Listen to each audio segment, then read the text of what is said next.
व्यासाय विष्णुरूपाय व्यासरूपाय विष्णवे नमो वै ब्रह्मनिधये वासिष्ठाय नमो नमः अविकाराय शुद्धाय नित्याय परमात्मने सदैकरूपरूपाय विष्णवे सर्वजिष्णवे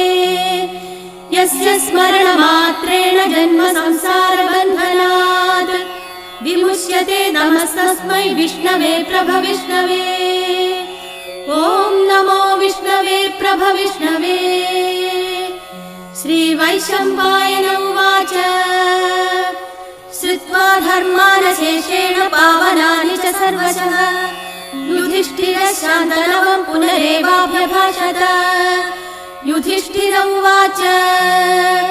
किमेकं दैवतं लोके किं वाप्येकं परायणम्